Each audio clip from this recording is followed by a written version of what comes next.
الحمد للہ وحدہ لا شریک لہ والصلاة والسلام علی محمد لا نبی بعدہ۔ معزز و مکرم سامعین کرام، آج ہم بات کریں گے عاشورے کے دن اہل و عیال پر رزق میں فراخی کے تعلق سے۔ عاشورہ محرم کی 10ویں تاریخ کو کہتے ہیں۔ اس دن اپنے اہل و عیال پر کھانے پینے میں، لباس میں، پوشاک وغیرہ میں وسعت اور فراخی کرنا اچھا ہے، کیونکہ اس بابرکت عمل کی برکت سے تمام سال اللہ تبارک و تعالی رزق کے دروازے انسانوں پر کھول دیتا ہے۔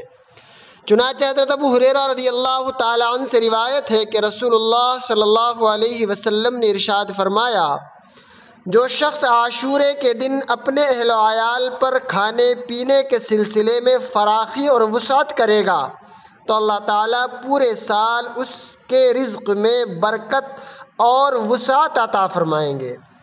یعنی محرم الحرام میں روزہ رکھنے کے علاوہ عاشورے کے دن یعنی 10 محرم کے دن اپنے اہل و عیال پر کھانے پینے یا کسی بھی اعتبار سے وسعت کرنا یہ مستحب ہے۔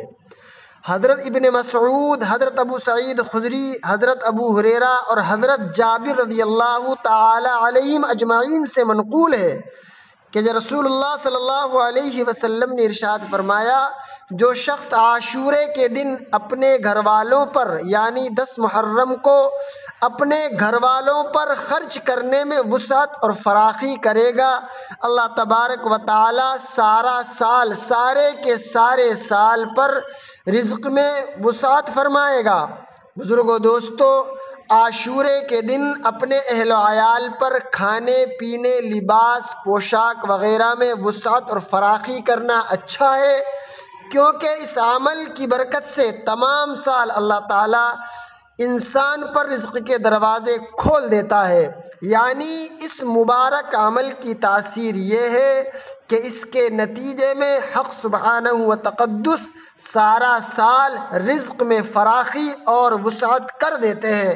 دعا کریں اللہ تبارک و تعالی ہم تمام کو صحیح معنی میں شریعت مطہرہ پر عمل کرنے کی توفیق مرحمت فرمائے۔ آمین ثم آمین۔ وآخر دعوانا ان الحمد للہ رب العالمین۔